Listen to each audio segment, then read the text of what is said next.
It's refreshment time, folks. I have to return some videotapes. Are either one of these any good? I don't watch movies. Do you like scary movies, Sydney? You have a TV? No. I just like to read the TV guide. Read the TV guide. Don't need a TV. Books, records, films, these things matter. Call me shallow. It's the fucking truth. Over 1,600 titles, each for rent at just $2 the first night, and only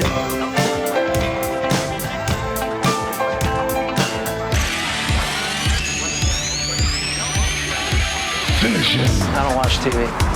Yeah, but you are aware that there's an invention called television, and on this invention they show shows, right? Tonight on 6 Ed World. Okay, I want channels 18, 24, 63, 109, 87, and the Weather Channel. Welcome to the Frog Brothers Podcast with your hosts, Justin and Alec.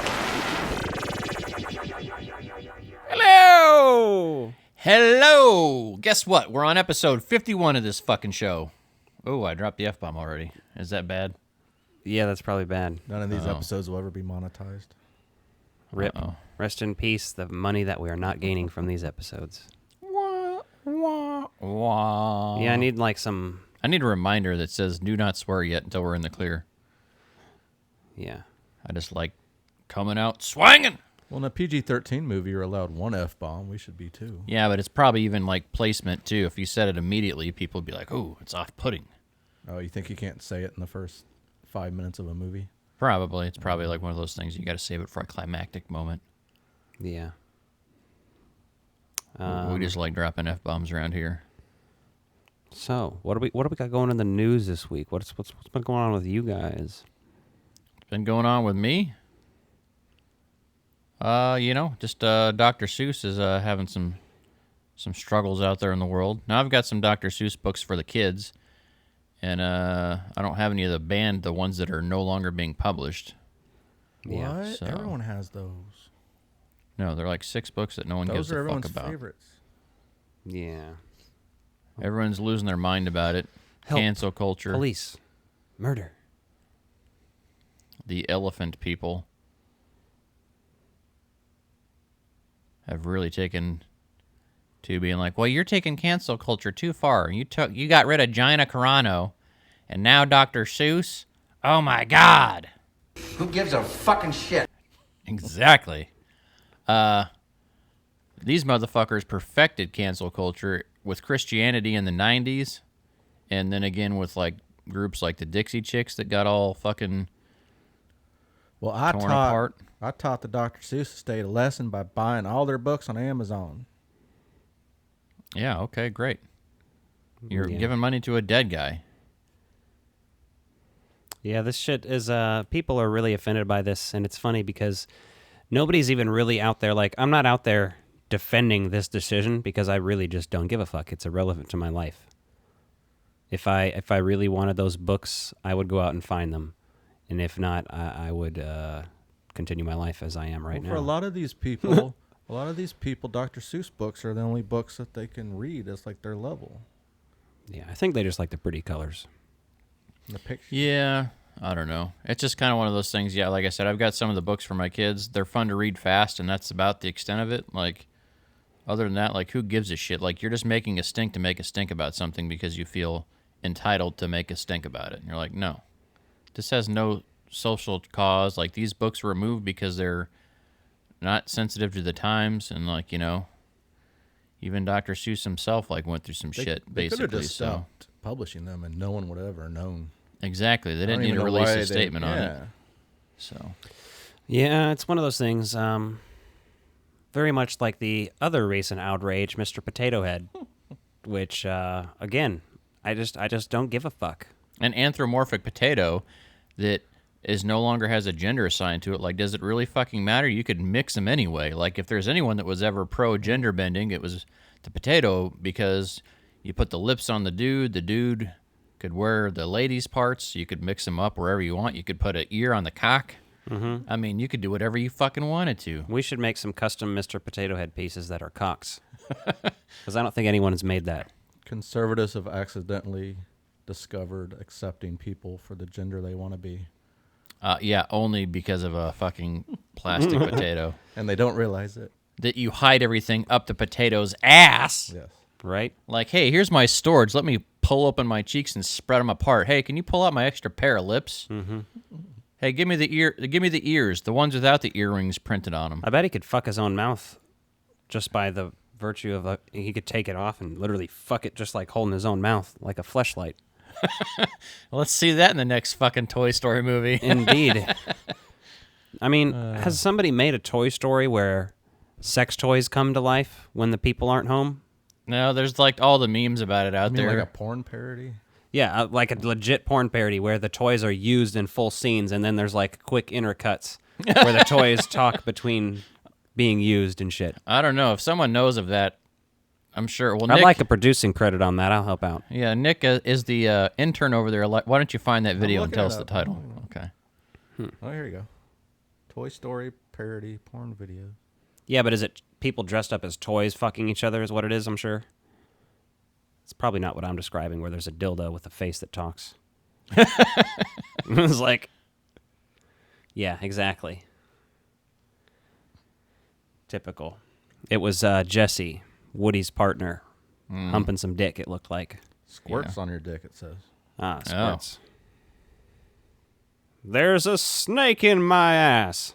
I'm going to watch the one below it later, though. Amish step-siblings fuck after leaving the community. Ooh, send that to me. Okay. Amish step-siblings. Have you seen the Amish people? And I'm not trying to be mean or anything, but maybe it's just because they don't like to dress fancy. I mean, there's a reason we insult people with the term neckbeard. Yes. I mean, they just look so inbred, partly because they don't want to come out of their community and use modern luxuries that... I mean, let's face it, they also are really oppressive and fucked up. Yeah, so, I mean, when they're fucking their they're cousins... oppressive, they're repressive. They're probably fucking their cousins. They don't even know they're their cousins.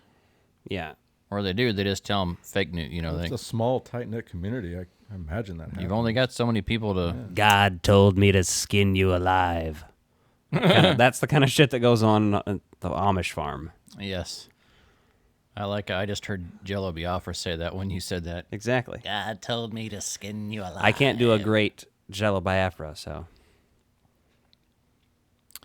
So anyway, that's about everything in the news. People are butthurt about some dumb shit that they don't need to be upset about. Pretty typical. Yeah, like here's an idea. Instead of sitting around bitching about shit on Facebook all day, get off your fucking fat ass and go clean up the fucking trash in your community that you threw out the goddamn window. Fucking A, man. Exactly. Why have you seen that a lot lately? No, I just fucking see trash everywhere, and I see these trash people, so I'm like, maybe they can go stick some sticks through themselves and throw themselves in the bin. I see people throwing their trash out the windows when they're driving. Dude, I saw some dumb bitch do it in a parking lot the other day, and like her window was down, and I just like looked at her, and I pulled the, what's the famous golfer that cameos in the Happy Gilmore movies that just goes like this? Oh, yeah. That's what I'd pulled. Mm-hmm. You should have said, "You will not go to heaven, you jackass." What a wiener. Some new sound clips today for you. Those were some David Lynch outbursts on set combined with, Bill Paxton from Twister. So, I guess that's all we have going on really with the news. So. Yeah, there's some toy news that's kind of spread. Nothing like super exciting. I saw some companies doing more fucking classic Ninja Turtles, which, for the love of God, stop doing fucking basic Ninja Turtles fucking figures. Jesus Christ. We don't even care about Ninja Turtles, so there's no point in getting upset. Just let them fuck off with their fuckery. You know what's really important is that Back to the Future NECA tease you sent me from Instagram. Oh, yes, that is a good one. That makes me want to skeet my pants. What was that? You didn't see this, huh? Maybe not. They did a photograph of Back to the Future 2, Doc Brown, with a briefcase of money from different time eras. Oh, that's right. I saw that. That's been a little... Yeah, that was awesome. Wait. That's been a what? little bit. Say that again. Say that again. They've got Back to the Future 2, Doc Brown, and he's got the case full of money that he pulls out when he's trying to get the right money for the time frame. Well, that's not what you sent me the other day. What you sent me the other day was Griff's hand holding his extendable bat. Oh, that was the other one. Yeah, I saw that one too. So, there's two of them. And there's more Back to the Future Playmobil stuff coming too. Oh, yeah. Playmobil's coming out with another playset, I think, a smaller one, and they've also got Marty's 4x4 Toyota. coming out to a set. Oh, yeah, that's going to be sick. So he can go camping under the stars. Wouldn't it be great? Yeah. Throw a couple sleeping bags in the back. Yeah. Anyway, I guess we'll move on to... Water cooler, cold, cold, cold. Water cooler, cold, cold, cold. Water cooler, cold, cold, cold. Water cooler, cold, cold, cold. Water cooler, join the cold, cold. Water cooler, join the cold, cold. Water cooler, drink it up. Water cooler, join the water cooler, cold. Water cooler. Anyway, WandaVision had its series finale. Also the name of the episode. Series finale? The series finale, I think, yeah. Yeah. Episode Fucking 9. wankers. Very nice. How much? What'd you think, Alec? My expectations were higher than what was happening on screen. I will be the first to admit this. Still had a good time watching it. Wasn't terrible. But, like... It subverted expectations. Basically. They pulled a bait and switch with the whole Pietro thing.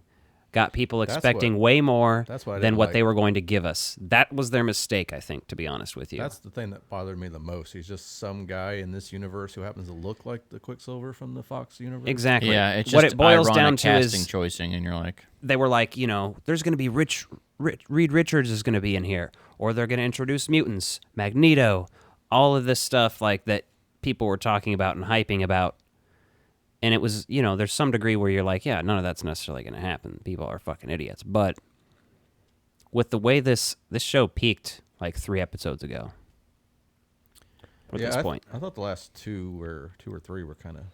Now, this one's better than the one before this one with all the flashbacks. Yeah, I kind of was just like, ugh. Yeah, I'm not going to say I didn't like the series. I had fun watching it, but yeah, overall. For the first series, for the first MCU stuff in a while, I wanted more. But yeah, you want more, and it's not that I would say I was let down, because I didn't really have high expectations coming into this. They did something different, at least. Yeah, and I appreciate the effort for, let's do something we haven't done yet. Let's try to do something new. Yeah.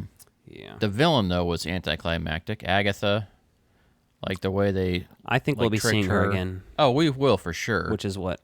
But yeah, I definitely agree. Like there wasn't enough of a battle with her. She just kind of like flew around and was talking shit for a while and absorbed her power. And then she's like, "Oh, you silly bitch! I know more about magic." Which than all you of that do. was like, "Ooh, I can just absorb your power."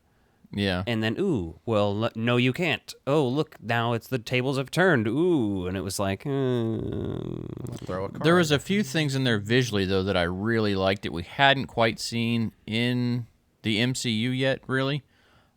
Specifically when Agatha is getting fucked with by Scarlet Witch, and she shows her... I thought you were going to say she was getting fucked with a broomstick or something. No! And I was like, whoa, where's this going? Did I miss something? I need to watch this episode again. Yeah, I just watched the link that Nick sent me. Oh, yeah. They were in a women's prison for a while. No, so when they go back in time and she's trying to scare her and they have all those zombies like come to life, like that was... probably cool, one of the most terrifying visuals we've seen in the MCU, obviously, besides global destruction of buildings and people and all that kind of shit. But I think it would have been improved with the addition of Huey Lewis's Back in Time. But yeah, obviously, that could improve almost any movie with time travel. True. Immediately. No, I thought that scene was kind of fun, that whole flashback, but it just seemed like the big baddie was revealed, right? And then it was like the resolution was really boring. And then the whole Vision against Vision thing really was very minor. Now, there's some great dialogue, like when the two Visions discussed everything, what was going on, instead of fighting, because, I mean... Yeah, that wasn't bad at all. That was pretty interesting there. I was wondering where it was going. And then, so it basically sets up so that the current Vision, the White Vision, or the Gray Vision, whatever you want to call him, what's he called, Nick? White Vision, I think. Okay, you did the research on the internet. Yeah, it was in the comics, too, when they called him that. So. Okay, so... West Coast Avengers, if I'm not mistaken, from what my research. I think okay. So. So you see White Vision basically have his memory unlocked. So whatever's still left of him there, so everything... he has the knowledge and memories, but he doesn't have like the personality and heart, I guess. And not then yet, but and they've then he set just that up. disappears completely. Yeah, Yeah, so he they just fucks off. Yeah, so they set that up so he could go somewhere else, right? So that's obviously not the last we've seen of Vision. So if you're a huge Paul Bettany fan, I think that's probably a good thing for you. It's a safe Bettany that he'll be back. You're fired. Shit-eating son of a bitch! Bastard! Douchebag! Twat! Yeah. That's exactly that. No, so it just felt anticlimactic. Like the post-credit scenes were okay. You know, I thought, like, okay, the mid-credit scene, the post. What that revealed to me is that in the Secret Invasion show that they're going to be doing, Monica Rambeau will be in that. Oh, yeah. So yeah, she'll be a I look huge forward key to in that. Yeah. Because her character was one of the best parts of this show. Yeah, so. hands down. She really carried that, and we barely got to see like what she's capable of. Yeah. And they're really hinting at that to save it for Secret Invasion, I'm sure. Yeah. She should be in Captain Marvel, too, also. I'm sure she will be, yeah. Yeah, I would bet so. I like her character a lot, though. She's and the cool a good introduction, and the way she, like that I don't know the actor's name, but she does a great job. So the other big piece that I really liked about her was when she was talking to Wanda kind of at the end, and she's like, "Hey, I'm not even mad about what happened. Like if I had that kind of power, I would bring my mom back." Mm-hmm. Like she was one of those people that instead of like trying to shame her, she was like, "Hey, given that opportunity, a lot of people would make the wrong decision, right? Because you're selfish inherently just because you'd have an opportunity." So yeah. I thought that was a lot. That said a lot about her character, but so I think I'm excited to see where she goes in the MCU. Teyana Paris. So that'll be a good bit to see what we've got there. Yeah. That was about the most interesting shit to me, though, from this episode. The takeaway was that she'll be in the Secret Invasion show, so look forward to that. Yeah, the visuals were good. I mean, the show looked great for a TV program. Like, you know, it had cinematic quality visuals. Yeah. I mean, obviously, we've kind of come to expect that because... Especially after Mandalorian. Yeah, I was going to say, Mandalorian really set that up so that we were going to have that. It's not a normal series finale, you know. We're going to see these characters again. Yeah. Yeah. The story's not over. It's just going to be told in a different movie or show. As doing this as a TV show works better, because I was thinking, I spent time debating, like, would this have worked as a movie? If you edit it down, like all the reprises and the credits and stuff, would it be much longer than Endgame? If you I don't think you movie? could. It just wouldn't be as compelling though, because like, right, Here's my thing. I think this is a great way to do Marvel stuff going forward. I want to see how they do it with the next series, but my thoughts about this were like, well, it's kind of like a comic book series then. Yeah, just in general, like you get a slice. It's only 9 episodes, so it's not like an ongoing, constant, like some series are, but some are more limited like this. So it's like it feels very comic book oriented in that way that they did it. Yeah, and I still want to see the big motion pictures, but I think this is a great way to carry stories between or do something that you don't want to do that, right? It just opens up their ability to tell a bigger story without being crunched into the time. Yeah, more depth to the story and the characters. Yeah, and so there's things in there like, you know, I not knowing a lot about Wanda and Vision before, and my voice cracked finally, so in case you caught that. I'll just throw it. There it goes. So I was overall pretty impressed with the overall series. I'd say I'd probably rate it a 7 out of 10 if I was going to rate it, because there's enough things in there that like weren't captivating the entire time. Now I say that, and I could go back and watch it all start to finish, back to back, and just see how that feels and digest it again. Yeah, binging it you might have a different experience. Yeah, for sure. That's kind of what I was thinking. So I'll probably do that since I've got a little bit of time before Falcon and Winter Soldier goes. Even if you just watch one every night, you know, you can still just kind of go through and get it concise and really get that story stuck in your head. Sometimes that's the thing with binge watching is all the details that you could lose week over week really make more sense. So, thanks, Dad. I was just like including that in there when you. Yeah, like, I know when I say obvious shit. No, it's like when it's almost like a moment in Full House. That's what I was gonna say. When where the children sitting here? I wish I had that. Like I need some music cues. Yeah, like at the end of the episode when Bob Saget sits down, he's like, "Now listen, girls," and he explains what the message moral. is. Yeah. It's like you went on a 10-minute rant, and then you finally closed it out in the last 20, 30 seconds. Yeah. So it always reminds me of like... I mean, I was brought up on television and movies, so what do you expect? I do what I know how to do. Well, I mean, that's WandaVision. We'll be covering, all this Marvel stuff as it comes out. Falcon and Winter Soldier in 2 weeks. Mm-hmm. I look forward to that one. I like all of those characters, basically. So it's going to be cool. Baron Zemo in there. Whoever that new, what they call him, U.S. Oh, the new Captain America that the government picked. Yeah. And there's a younger U.S. agent, I think is his name. There's a U.S. or a younger female character I saw in like the last trailer or something. I think I saw like on Facebook or something. It showed up as a targeted ad. So I haven't read anything about it yet because I don't want anything spoiled. So I'm just like, I'm not going to read any of these characters. I'll just wait and let it happen. I just wanted to know what's from the comics and what's not. Like if it's happened in the comics, I'm okay reading about it already. Because they'll change it, and it'll be still a twist and an update. So that's what I read about the U.S. agent stuff, but that's about it. But I didn't read anything spoiler-wise, just that he exists in there and that he's picked by the government. My final thought is that Paul Bettany trolling everyone when he said, I finally got to act with someone I've always wanted to work with. When he's acting with himself, I'm like, okay, Eddie Murphy, okay, fucking everyone that's ever done that, big deal. Yeah, another bad decision. I guess he made that just honestly backfired with people's expectations. Sorry. Yeah, it did. They're just...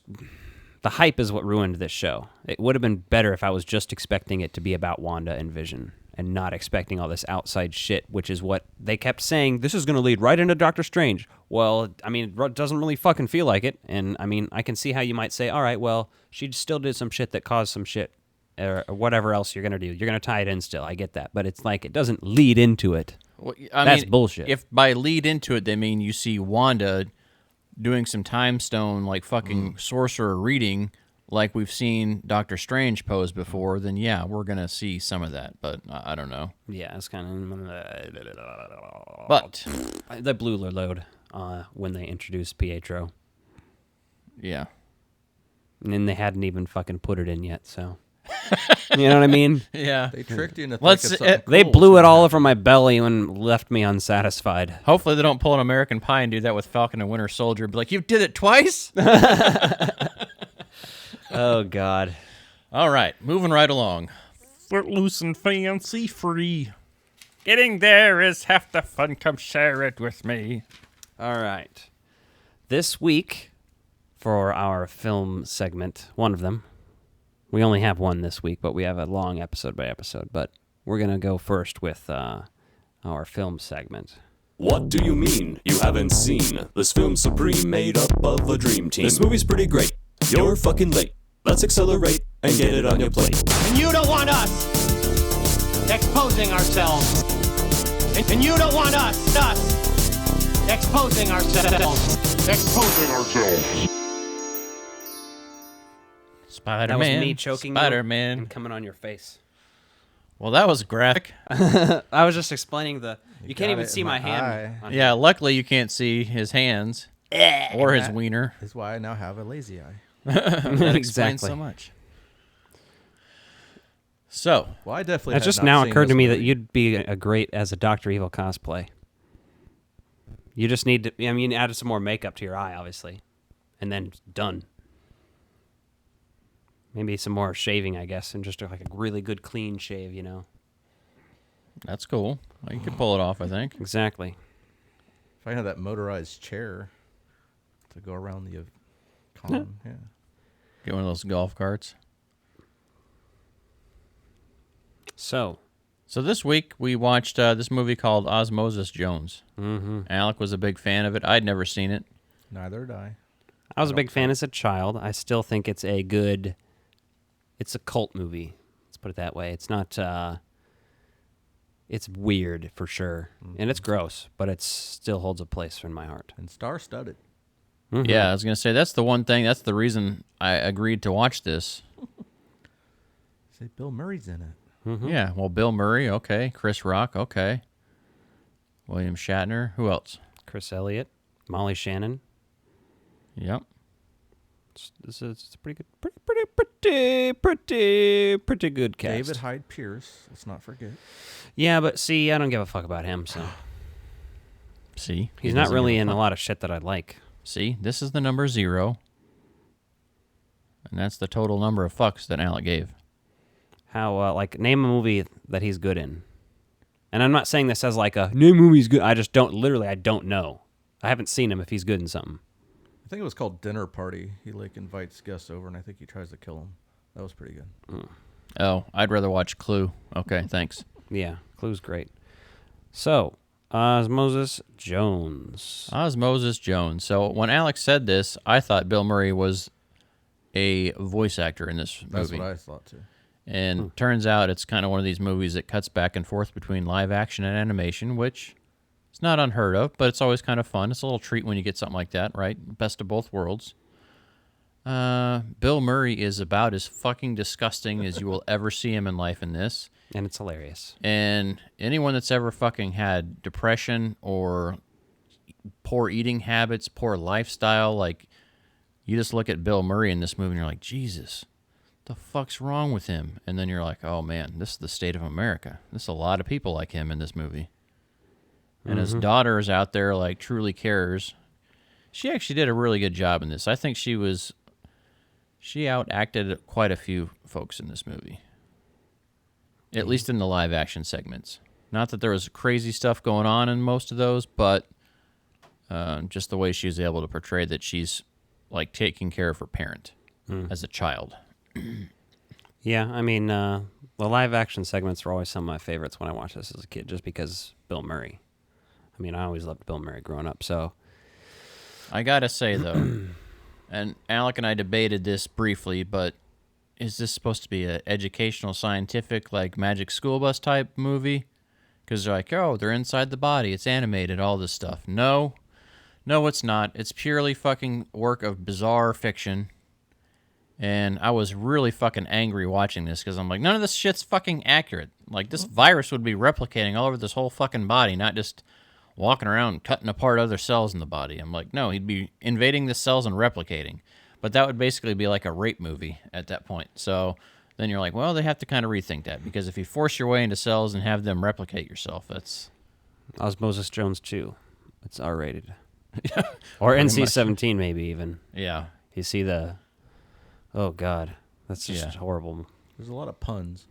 Yeah, there's lots of puns and jokes and weird shit about body in general, and jokes about certain parts and knowledgeable weird shit that's randomly thrown in. And it's I will say there's a lot of background stuff in the animation that works well in that aspect, because they have a lot of jokes about the body and the parts they're talking about.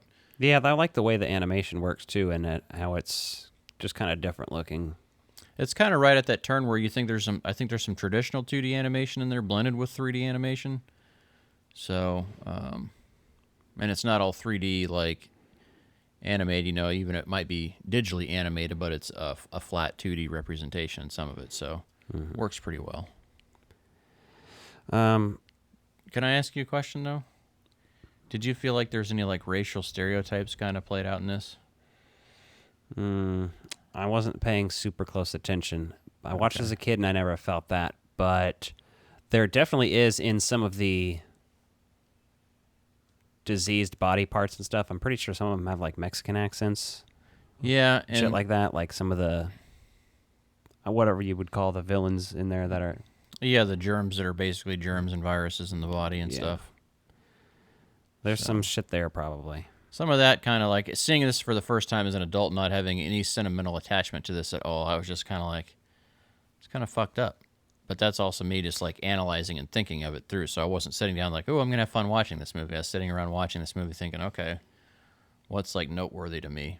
Because even your main villain, what do they call him? The Red Death? Red Death, right? Which, okay, is that Lawrence a real... Fishburne. Yeah, and so he's kind of got this dreadlock-looking style hair for a virus villain, which is like, okay. And obviously Lawrence Fishburne is a black man, and it was a little Yeah, but Chris Rock's character is a white blood cell, and he's a black man. Yeah, but he's blue though, so even though he's the a way white he blood talks cell, yeah, is still like Chris Rock talks. He's like white on the inside with like a blue outer layer. Yeah. And then the interesting thing is they chose to leave noses off of everyone, right, as they animated, just because they're like supposed to be cells. So that was an interesting thing. That was, I don't know if that made it unsettling or what. It was just kind of like, okay, that was the only thing I didn't really like about the animation was the fact that their faces just weren't all there. I guess I just kind of ignored that. Faces and ears, kind of. So it was just like you're trying to draw some sort of hairstyle on these people or these characters, right? And then there's no faces or no noses or ears, and you're like, okay, so like what? I would just love to hear how they came up with those designs. I think that'd be an interesting conversation.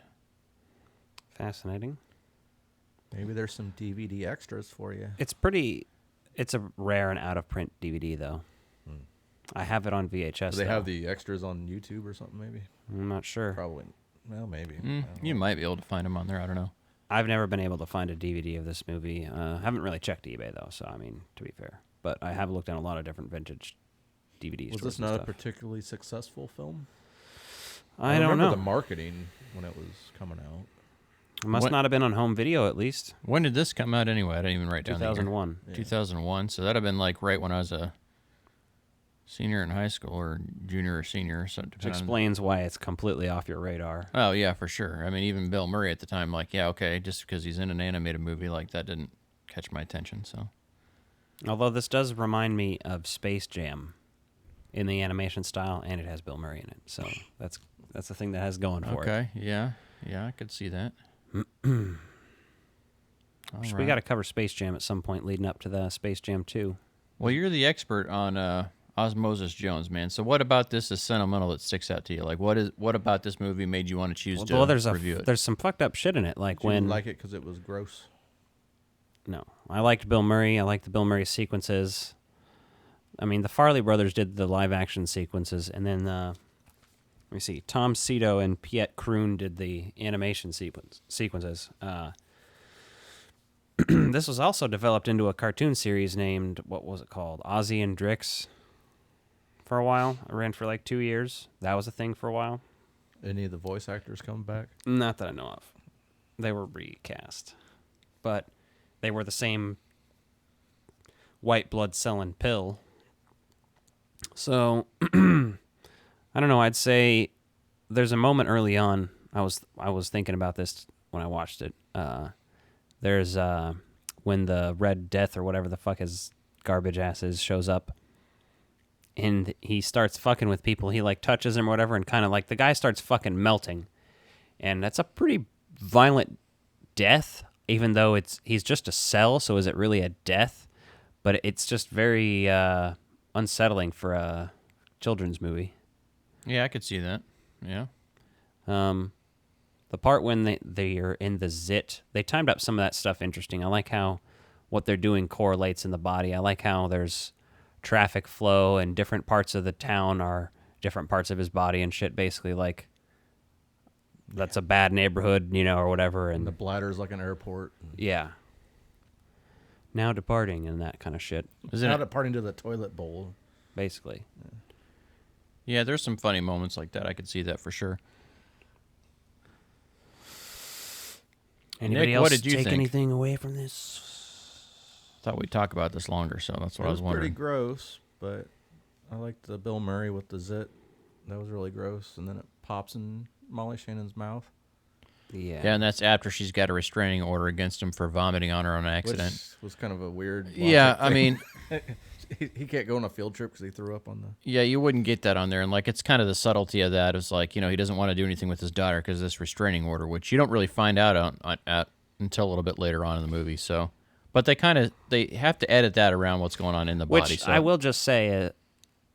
That's another part of the movie that doesn't translate well into a kid's movie. When I saw this as a kid, I didn't understand what the fuck was happening with him and this woman and restraining order and none of that. It just was all like, what? This is okay. I'm just Bill going to tell Murray you popped right his zit now. on this woman's face. That's all I noticed as a kid. Most of this movie I did not like. Most of the movie I was kind of like, I can't believe I'm having to watch this trash. Now, I gave it a good faith effort. There are some things in there I enjoyed, but for overall, I'm just like, yeah, that's a movie I'm never watching again. I've never been a huge fan of animated movies. It's very rare for me to like animated movies, but I like this one. Yeah. I mean, there's a handful of animated movies I enjoy, but I mean that hold up and you can still watch. You know, I don't revisit a lot of those on my own. Now that I have kids, there's some animated movies that I would watch with them if they wanted to. Animated movies, like yeah. I watch like DC animated films, but yeah, I don't even do that. A couple of them are okay, but then some of them are really just boring as fuck too, or it's a plot I don't give a shit about, even if it's fucking Batman. Yeah. How do you make Batman boring? Son of Batman, that's how. And even though it's some of everybody else's favorite Batman movies and shit, I'm like, fuck out of here with this shit. Batman meets Scooby-Doo? That's compelling storytelling. I don't believe there's a good movie of Batman versus Scooby-Doo, except for the episode of the TV series, the Scooby-Doo movies. Even though they're called the Scooby-Doo movies. I'm just saying that concept alone just sounds better than so many other things. So, that's going to wrap it up for Osmosis Jones, unless anyone else has anything to say about that. Yeah, we're going to need anybody listening to this to comment and tell Justin how wrong he is about this movie and that he should watch it again because he's a punk ass. No, I'm never fucking watching that movie again. I'm going to fucking... Yeah, he's over here seething the whole You're gonna time get we've been talking about it. You're going to get over in like a coma someday or something, and I'm going to come to the hospital and just play it on loop and sit next to you. Okay. That's fine. That'll be your coma dream. You'll be in that movie. Whatever. Maybe I'll do a better job than any of those people did. I doubt Nick, it. what did you say? Do you want to trigger Alec real quick? I think he's ready. I mean, other than my own prejudice against animated movies, I can see it was good for an animated movie, and it's got the live action too, which makes it unique, and got Bill Murray, and adds a little bit. It was a little easier pill for me to swallow with the live action. So Bill Murray voiced Garfield in Garfield, the live action movie. So I mean, I love fucking Bill Murray, but Jesus Christ, you can't just give him a pass for everything. Although he really helps this movie be better than what it would be had someone else been that guy. Well, Alex sorry, is ladies mad. and gentlemen. Justin doesn't know what he's talking about. I mean, I think it was competently made, and it had a great cast. So, I mean, I'm sorry you're a child that had to watch this and enjoy it. Put that on the list of childhood abuses you experienced. I would say not. I mean, I can't wait till we're talking about something that you like that's just really cringy. Because there's plenty out there. I mean, yeah, who cares? That's the whole thing. I like his birthday episode's coming up, so yeah, maybe I'll find something I know Alec won't like just to piss him off. Ooh, what happened? Apparently, my phone just decided to start making noise when it fell on the That ground. was me. Electromagnetic interference. I think I might have to just get a poster of this to put up in our new podcasting room. No, that's fine. I mean, it's not like I said it was the worst movie I've ever seen or I hate it. I just said I don't really care to watch it again. It wasn't great, in my opinion. It's just hilarious. How many times have you seen Fallen Kingdom? Just curious. More than once? I think I saw it at home and I saw it in the theater. Should just slap the shit out of yourself for that. Nah, whatever. Don't try to get all movie's butthurt. fucking garbage ass. You know what shit. that movie has, though, that this movie didn't? Dinosaurs running around, doing dinosaur shit. All right. Bill Murray, dinosaurs. Bill Murray, dinosaurs. Depressing Bill Murray that makes you want to kill yourself because you realize that you're paralleling how fucking miserable the American lifestyle can be to people? Or dinosaurs, where you can eat Bill people Murray's that look always like Bill at Murray. the top. And dinosaurs that are CG and not as good as other dinosaurs like Okay. I watch with people and characters that If you're aren't putting shitty. if you're putting up an Osmosis Jones poster in the podcasting room, I'm putting up a fucking Garfield poster. No, it'll be my house. So you'll have just to wear put it. up the Garfield Do poster you really at your want house. a Garfield poster, though? No, I'll just get a Garfield T-shirt and wear it around you all the time, of the fucking movie. That's okay. You know, I was a kid when that came out too, so I don't hate it as much as other people. Oh, you're fucking sick. I don't like it, but I think I have it on DVD somewhere because I collect It's got Bill Murray Breckenmeyer. movies. Yeah, who gives a shit? Breckenmeyer is the voice of Boba Fett on Robot Chicken. He's also one of the co-creators. Hey! So let's move on, Anything I else guess. to say? No, this movie's great. Everyone who doesn't like it can kill themselves. That's a little fucking extreme, all right? You sound like a goddamn Christian. Go on. Yeah, exactly. I've got kids to take care of. If I die, then that's a tragedy. Should have had your kids watch it and then examine their reaction. Right?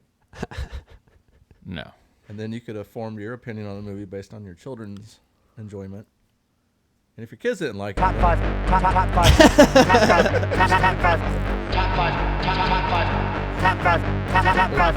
Top five. This is top 5. Alec comes, guys. You say it like it's a bad thing. finally, I was ready to eat my It makes cereal. you happy, so I just wanted to announce people into a monster voice. So our top 5 this week, due to National Cereal Week, or day or some shit. That's why. We're going to have our top 5 breakfast cereals. We actually picked this top 5 not knowing that it was National Cereal Day yesterday, so it was a huge coincidence. Shut the fuck up. Turn the light off. Turn the light off. Do you hear it pouring? That's my milk pouring.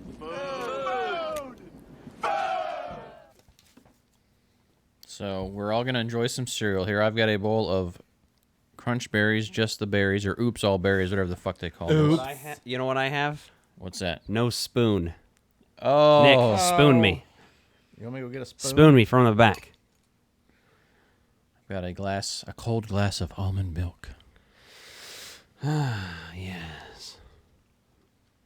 Ooh, watch it float. This is a fucked up list to do. It is.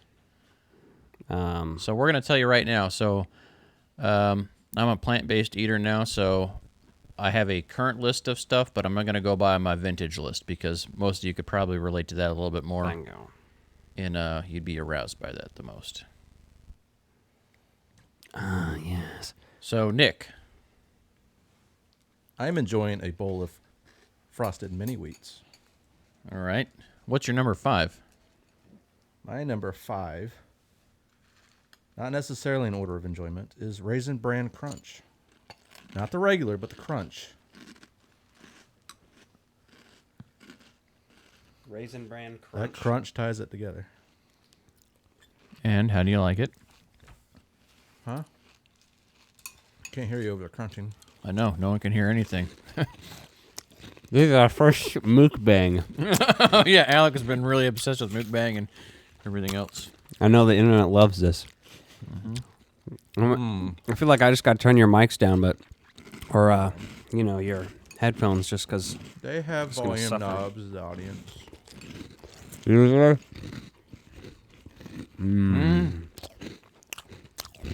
That's what you like. This is what you came here for, Crunch isn't it? isn't as healthy as you'd think.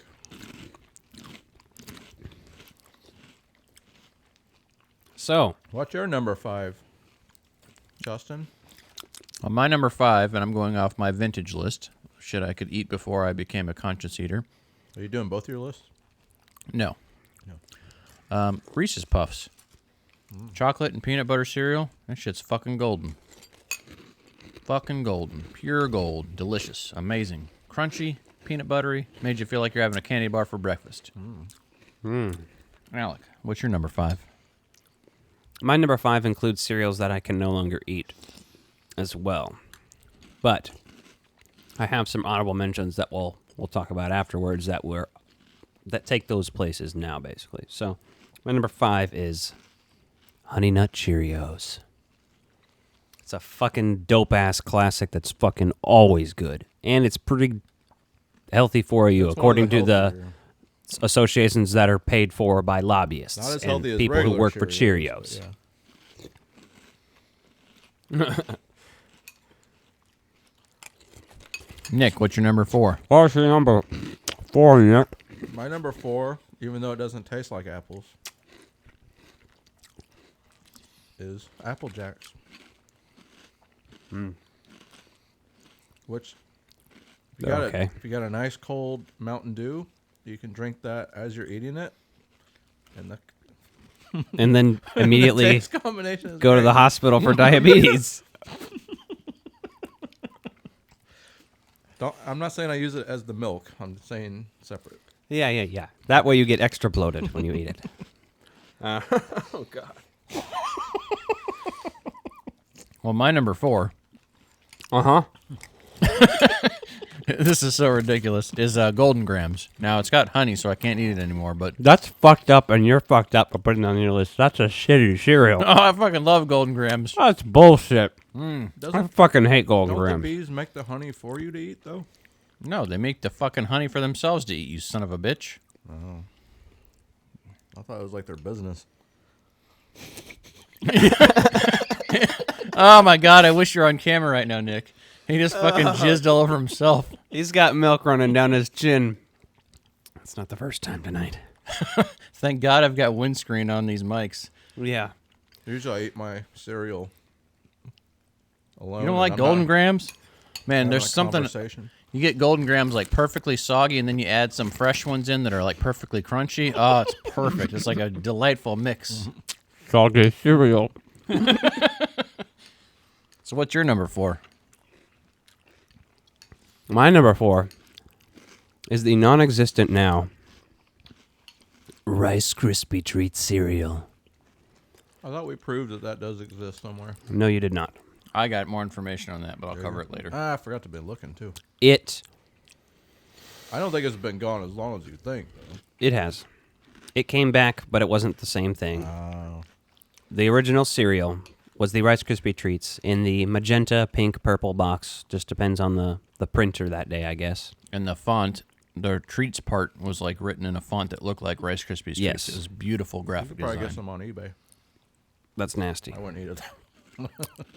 But that was the shit. Anybody who knows what I'm talking about, it's like the Rice Krispie Treat chunks.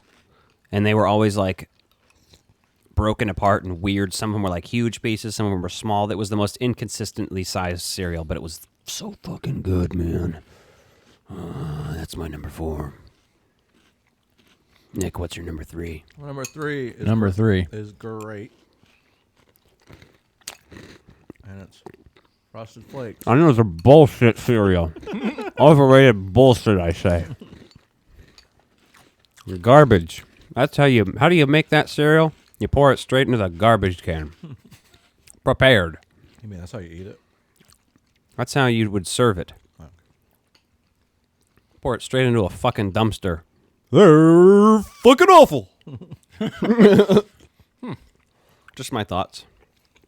I have a lot of cereals I fucking absolutely hate because they're just trifling bullshit. Oh, yeah. Well, that's why this is strong opinions in the top 5. So my number 3. Uh-huh. Count fucking Chocula. Because goddamn, chocolate marshmallows, chocolate cereal. There's few things in life that are as perfect as that cereal. Now, these motherfuckers need to start making these marshmallows for cereal without gelatin so I can enjoy them again. Because fuck you. I should have picked a cereal that stays crunchy longer. For this segment. Oh, well. My number 3 is also Count Chocula. All right. Fucking goddamn, Count Chocula is the shit. I would be eating that right now. Can you get if that not for the year-round? marshmallows. No. But I would have some on hand. Believe me. That shit is the shit. What else can I say about it? Fucking vampire-themed goddamn chocolate cereal with marshmallows in it. I just want to come thinking about it. Right under For the this longest bowl. time, they made that year-round, and they only had the additional flavors as a Halloween seasonal. Mm-hmm. Now, even the original's a Halloween seasonal.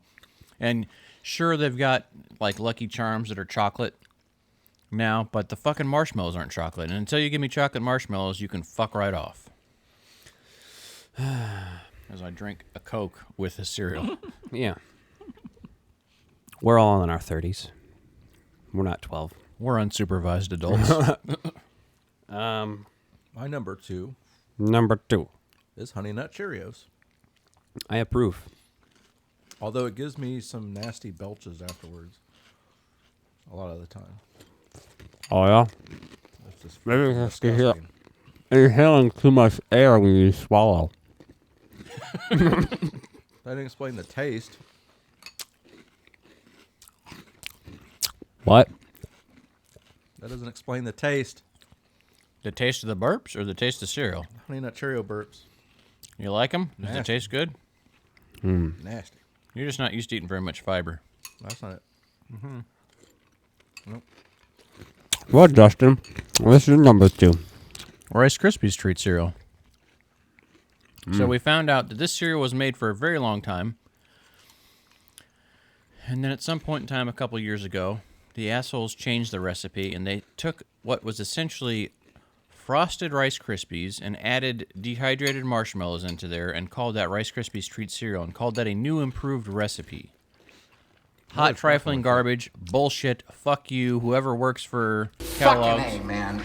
Whoever made that decision at Kellogg's should go walk out, open their car door, place their hand in said car door, and slam the fucking door shut on their hand. Because that's rude.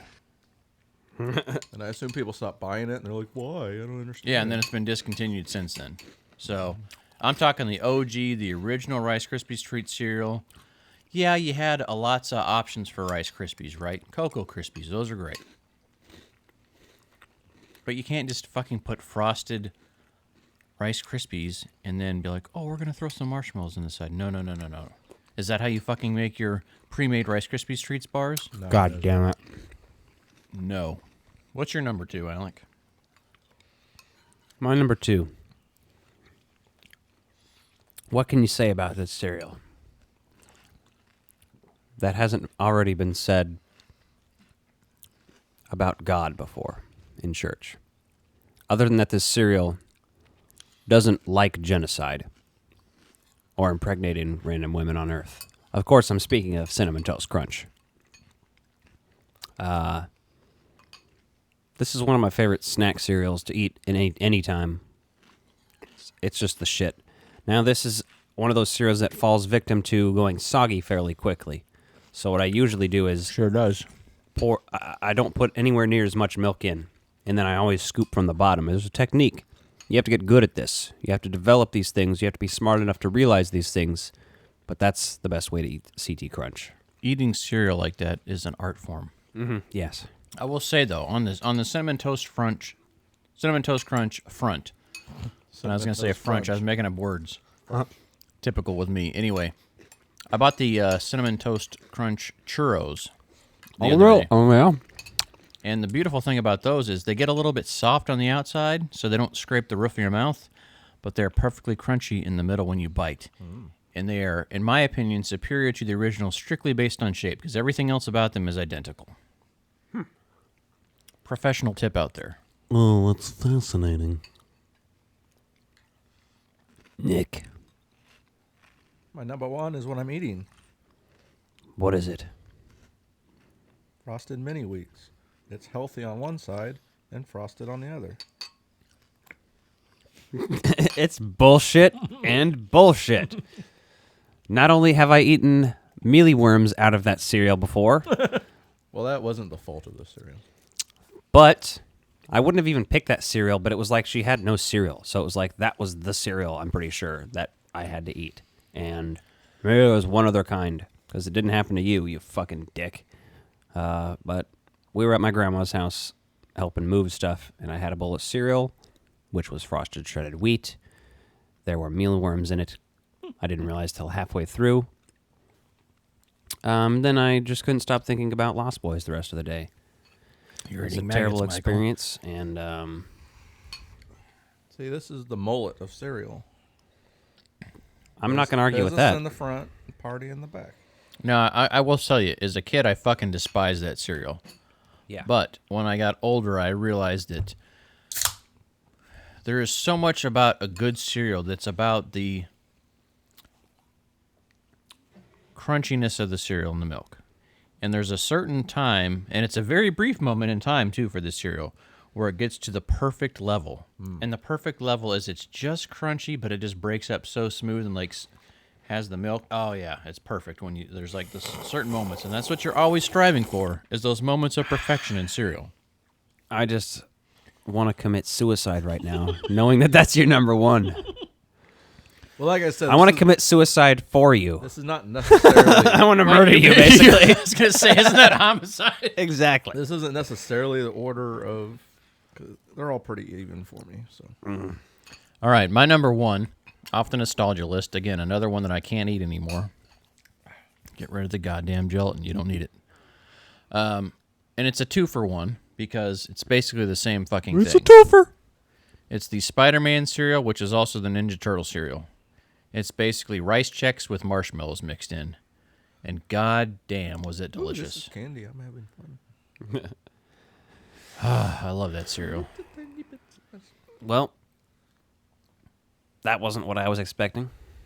But, you ready for my number one? Oh, of course. You don't have any comments on that? You don't remember the Spider-Man cereal and Ninja Turtle cereal? I don't. I remember eating the Ninja Turtle cereal. Well, actually, I think I remember the Spider-Man one. Because that was around the time for the animated series, wasn't it? Yes, that's what was on the box. I remember eating that then. Yeah, because very vaguely, but I didn't ever like Chex much, so it was like I would have rather had Lucky Charms. Well, I think they may have been like slightly frosted or something too, but yeah, but they're like basically they said that looked like a spider web enough that they threw that in there with the Spider-Man shaped stuff. The Ninja Turtles one, they didn't have any like logic or reasoning to it. That's just what happened. So, but they're basically the same cereal, same manufacturer and everything, I believe. So, well. What's your number one, Alec? My number one. Bring us home. From Captain Crunch, but not Captain Crunch, is the Oops All Berries. I'm starting to think they do that on purpose, though. Yeah, I think so. They say oops. I mean, I don't buy it. Yeah. This cereal used to be a limited thing. They would come back. They wouldn't always have it in the grocery store in the 90s, I remember. Yeah, it was like the McRib of cereals in the 90s. Mm-hmm. Except that it's not utterly disgusting. So that has that going for it. It's my number one. Captain Crunch by itself, bullshit cereal. Bullshit fucking cereal, should not exist. Peanut butter Captain Crunch, I'm okay with that. That can exist. Still not as good as Reese's Puffs, though. Which was hard not to include on my list, Reese's Puffs. Was that your number 6? It could have been. But Oops All Berries was a thing of legend when I was a kid because they didn't always have it, like at the grocery store. And I could never... It's not one of those things when you're a kid, you don't always get to pick the cereal that even comes home. So I always wanted that cereal. It was the cereal of legends to me. When I would see the commercial, I'd be like, yes, that's the shit I want. I want all the berries. I don't need that fucking corn bullshit in there. Because, you know, they had the berries with the Captain Crunch, the sweetened corn pieces or whatever. It's all sweetened corn pieces. What the fuck are you talking about? Yes, but they're the wildly different. Different? Yes, I know. The roof of my mouth isn't bleeding right now, and I just ate a bowl of Oops All Berries. Yes, because Captain Crunch you got to let soak for a little while. Captain Crunch is bullshit, and it tastes like, I don't know, grosser to me. I realize all this is basically Captain Crunch with a little bit of food coloring and some other potential flavoring in there. It's a different kind of flavor for sure, but it's delicious. It was mainly my thing when I was a kid. Now these days I will only buy a box every, I don't know, maybe 1 or 2 a year just to really be like, I want to eat this because it reminds me of a thing. And there's this whole fucked up thing where half the foods you eat are nostalgic foods, and it's all about trying to capture that moment that you can't capture anymore, and it's really depressing. And then you just think about how fat you're getting because you can't stop eating your things you ate when you were a kid, and it's like you get it on this whole path. A path of darkness. Exactly.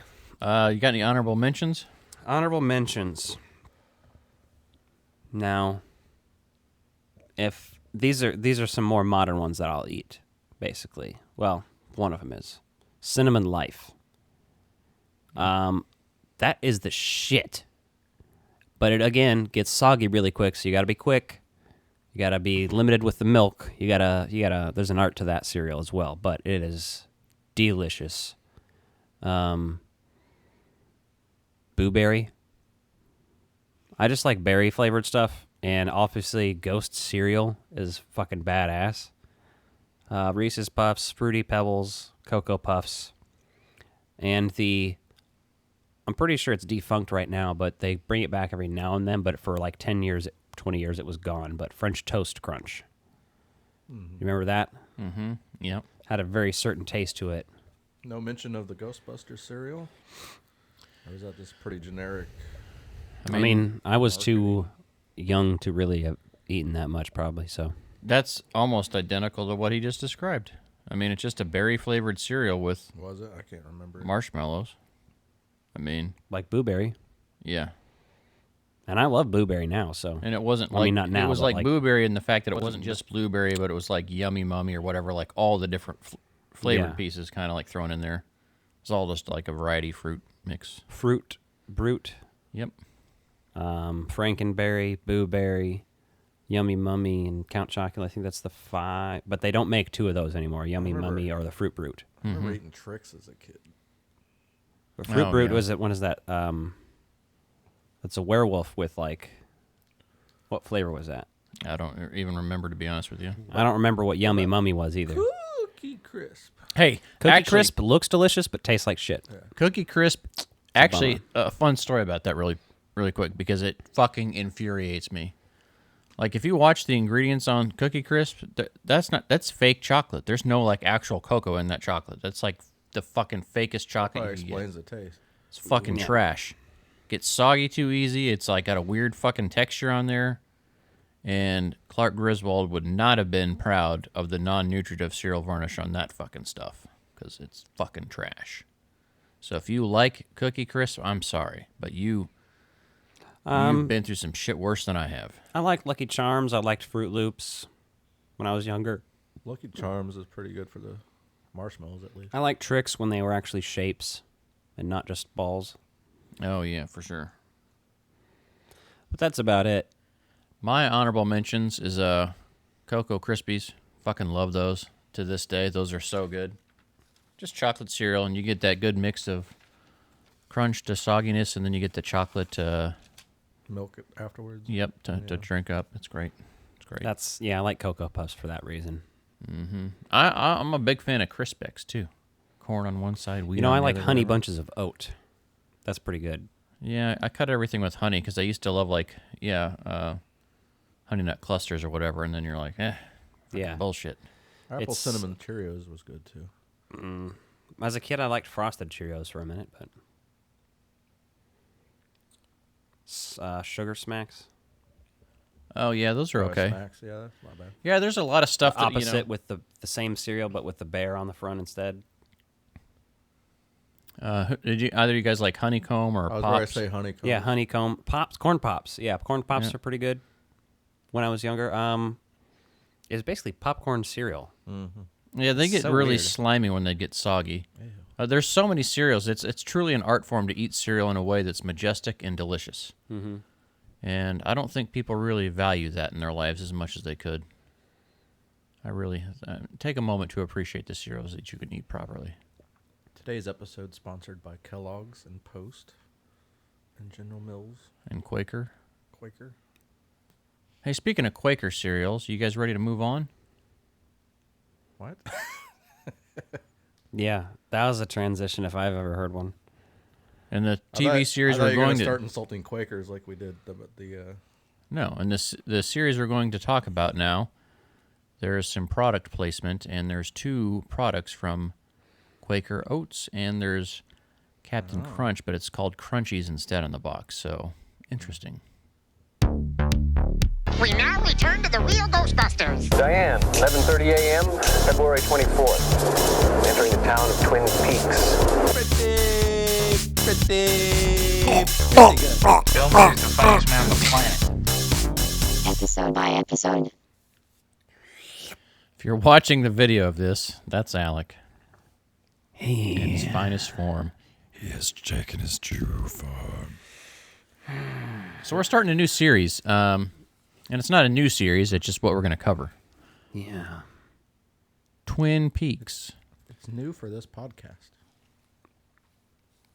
Twink Peaks. Today we're covering the double-length pilot titled Northwest Passage.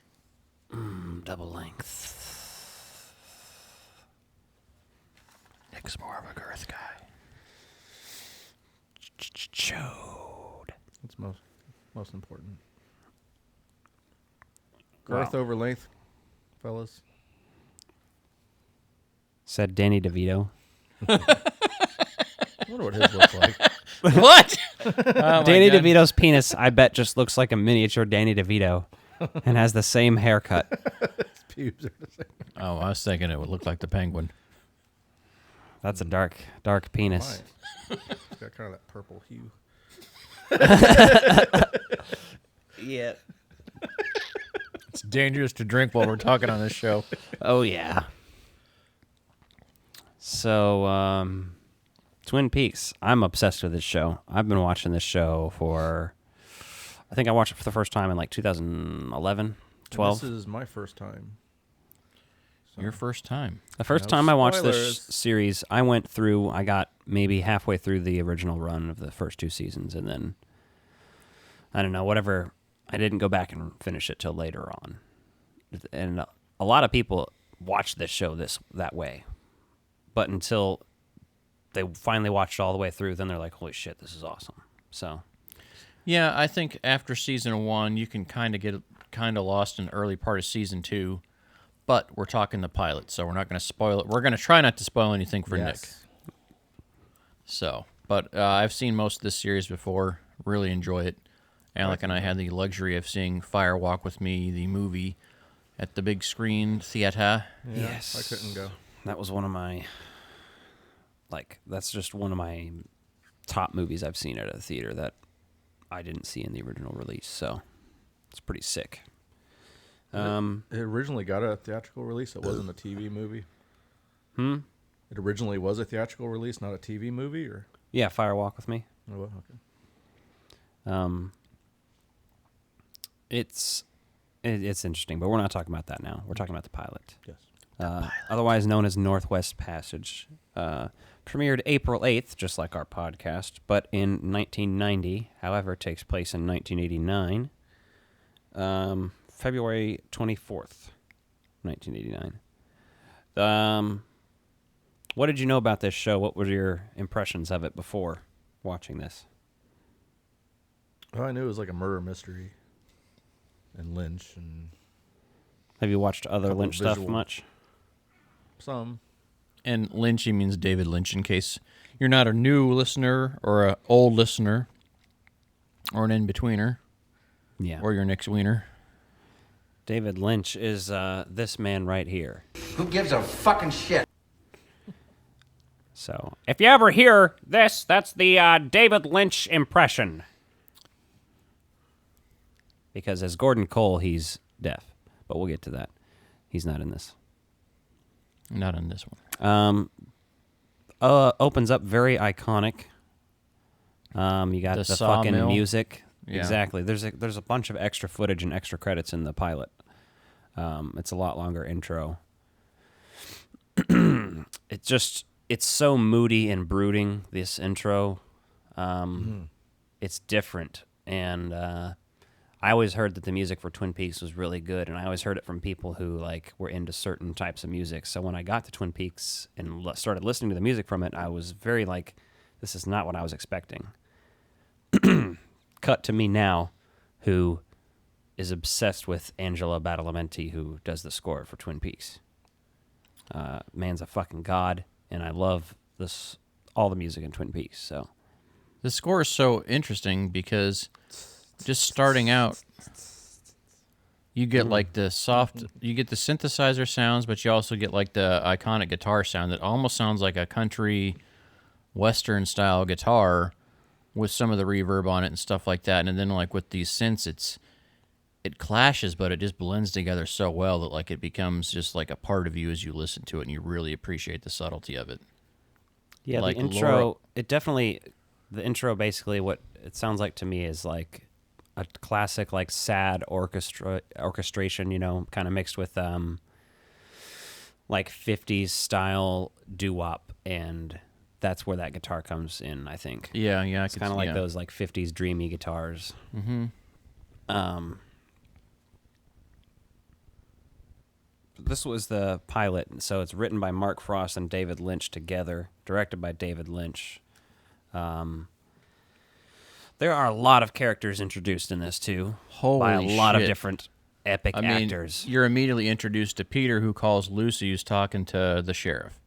And you're like, okay, that's immediately 3 people once you get to dialogue, all have significant roles. The first person you see is Josie before anyone else.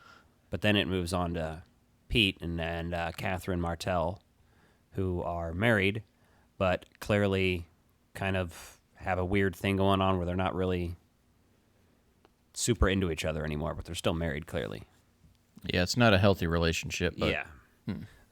Pete is one of my favorite characters. He has lots of iconic lines.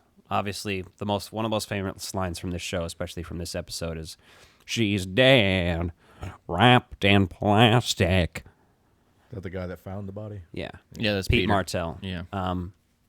That is the actor Jack Nance, who is also the lead actor in David Lynch's Eraserhead.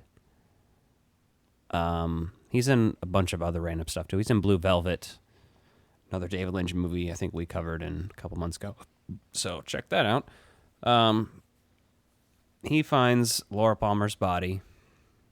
Wrapped in plastic. He doesn't know that it's Laura Palmer, I guess, at this point. So he No, calls, because he doesn't touch it. He just sees the body. She was face down, too. He calls up to the sheriff's department, talks to Lucy, and has a whole thing where she's trying to connect the phone to Sheriff Truman, and she's like, the phone over there, it'll be this phone, the black phone. That's the woman from Don't Tell Mom the Babysitter's Dead that helped Christina Applegate with all her paperwork. Kimmy Robertson. That voice is hilarious. She's got an iconic voice, but it immediately when you see her, you see how eccentric she is, which I like, right? They don't mess around. Like, immediately, like, you see her struggling with the phone, like, trying to get Sheriff Truman to answer the phone, and that makes a lot of sense. Yeah, they start to set the mood instantly with that, because that's the way this show goes. Which phone. Exactly. You're introduced to, let's see, who else here? Obviously, Andy's up there, too. That comes to take pictures of the body with Sheriff Truman and Dr. Hayward. And that's where we first get the Laura Palmer theme, right? Is it during that scene? I think so. And yeah, because we took note of that when we were watching it, and so you start hearing that, and that's a fucking iconic piece of music right there. Yeah, Laura Palmer's theme is one of the saddest pieces of music I've ever heard. It's just, it hits heartstrings the right way. Just hearing it makes me emotional, so it's fucked up. And the fact that they play that over and over, like it, music really can set the tone for something. And like this series is just a prime example of how much the music alone can influence your emotional reaction to the series. Yeah, of what you're seeing. Who are some of your favorite characters from this episode? I liked Bobby. You liked Bobby as in... elaborate. Like, you like Bobby like you want to fuck Bobby? You like him like you think he's a cool character? Or... Well, when he's like explaining where he was, and like he finishes saying it, and he goes to the cops, snaps at him. It's like, I like that guy.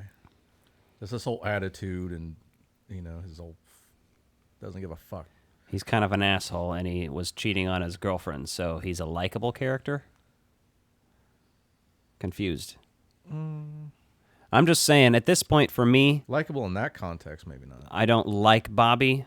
Like, the character is a good portrayal of a character and stuff, but that's what I'm trying to say, is like, do you like the character? Is he a likable character to you? I Is didn't that like what you him mean? standing on the hood of that car, fucking around. See, to me, he's interesting. Bobby specifically. He gets better. Yeah, it's interesting, definitely. Is because the performance is so on point already in this pilot episode, right?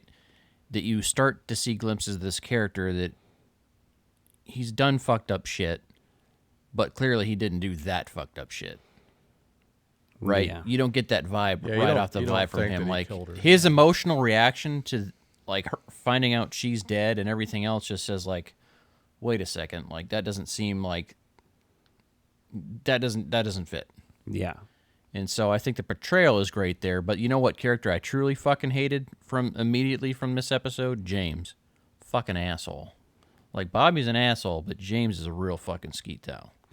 Well, that's the thing is... Which one's James, the other... He's the guy with the fucking forehead that looks like a goddamn runaway. Oh, the one that was running around with him in the car. Okay. The guy in the motorcycle. Yeah. I'm still learning the name. So James is a pretty trash character. Most people agree among Twin Peaks fans that James is pretty trash. Oh, he was the one that pulled up at the gas station and was mouthing his girlfriend, right? Like telling her she better get to... Or was that the other guy? No, that's Mike. No, James is on the fucking motorcycle. I didn't like him. I didn't like the Mike guy. Oh yeah, Mike's not as much of a lead as James is. So is James the one with the half heart necklace? Mm-hmm. Okay, yeah. Yeah. I got those two mixed up. he's the guy in the motorcycle and the leather jacket. Right. I mean, there's a couple of those guys in there, but he's like the main one. Right. You know who Bobby reminds me of, though, just initially from this episode, is what's his name from A Nightmare on Elm Street, the boyfriend that gets accused and put in jail at the beginning. Oh, yeah, okay. Just like the hairstyle, the mannerisms a little bit. I was going to say Crispin Glover in River's Edge. Annoying. Yeah, I see what you're saying, though, Justin, yeah. Yeah, I'm talking more from a physical, aesthetic look and like that kind of thing. Like it just seems like that kind of trope from the mid 80s to 90s. Yeah, that, like the motorcycle jacket wearing guys like the fucking villain, right? It just seems tropey that they're going to blame that boyfriend. So. Yeah, I mean, like I said, I hate Bobby in this episode. Like his portrayal is good, but like as a character, he's a total shitbag in this episode, and he kind of goes back and forth. And eventually has character development. I won't spoil things for you, but I really like the character of Bobby in general. So it's just that when he's introduced, he's just too much of a skeet towel, I feel like, which it is what it is. But James is skeet towel for different reasons, because he is just kind of weird and annoying. Like I don't know if it's just the writing, the way he's performing it. There's so many different things wrong with that character. Also, I can't stop staring at his forehead. Sorry to body shame you, but goddamn, do something about that 6 head. Because it's not even a 5 head. The thing's fucking extending every day. The most unsettling character in this whole thing for me, though, this episode, Dr. Jacoby. I hate Dr. Jacoby. He's such a fucking asshole. Like, he immediately, like, once you've got Dale involved, right? He immediately wants to get involved with the FBI and the police because he's there and he's just fucking nose-butting in there. They open the door and they see Dr. Jacoby, or they're closing the elevator doors, and he's like, oh, wait. And then he runs down the fucking stairs and meet him down there and tries to go with him to the morgue to see Laura Palmer's body. And Dale Cooper's like, why would you want to do that? You're fucked up. Yeah. And he's basically like, yeah, Laura's parents don't know that she was seeing me. Also, I was fucking her. I mean, he may as well have said that. Yeah. He's just a fucking like, I mean, so you see the sign outside of town that says population's 51,000 people. And already a significant number of the people we've met are fucking trash humans, which obviously makes for compelling storytelling. Mm-hmm. It just works out. But for a pilot episode to have that much character depth and like you immediately start hating characters and people in the series, like you're like, oh, fuck. Yeah. But to that end, like when Dale Cooper shows up, right? Holy fuck. Like that's an intro, like the iconic... him talking into the tape recorder, Diane. It's February 24th, entering the town of Twin Peaks. I'm just going to walk around Walmart as I'm shopping with that and say, Diane, this is what I'm buying. Mm-hmm. And just see what people... Diane, I'm holding in my hand a box of small chocolate bunnies. And I love how articulate he is, right? That's why he works so well as that character, because he's thoughtful, in the articulate. Writing, David Lynch took care of Dale Cooper's writing between him and Mark Frost for this pilot, at least. Oh, okay. And he wrote so much of himself into Dale Cooper. That's why it is the way it is. David Lynch is Dale Cooper, basically. Like his mannerisms, the way he speaks, what he speaks about. It works, though, right? I mean, he's truly a standout character. And I love how, even with all the other shit going on, like, they're investigating murder, but this shit's so routine to him, you immediately figure out that he still knows how to live a normal life while he's doing this type of work. Mm-hmm. He doesn't let it He control interjects his life. very often with, like, serious conversation and all that. What are the trees you've got around here, Sheriff? Yeah, he's asking about the Douglas fir trees. Like, these are just enormous, beautiful trees. All I need is a bed and a bathroom. Can I see the dead girl's body? Yeah, and then the cherry pie line. You know, he had the most great cherry pie from the Lamplight Inn. Lamplight Inn. Yeah. Diane, if you're ever down here, it's worth a stop. Oh, yeah, there's another one later in the episode when he says they're in the car chasing the motorcycle. Do you think they saw us? And then one of my favorite lines from this episode when Dale Cooper just turns to him, give me a donut. Oh, yeah, it's just so out of place, but it's perfect It because just- it's the shit that would go on with somebody like that. It's Dale Cooper, man. Like, Dale Cooper's the best character in this show, hands down, but... One of the big mysteries you start getting, though, at is when they're doing the autopsy and Dale Cooper's checking everyone's fingers and finds, what is it, the letter R in that little square. Mm-hmm. And that's pretty cool because clearly they're saying that something else similar happened elsewhere, which is why he's looking. But you don't get into that. So immediately you have a connection outside of this world that you know the world's going to expand and build because there's much more going on than what we're seeing. There's also a second girl that's found wandering. Renette Pulaski. Yep.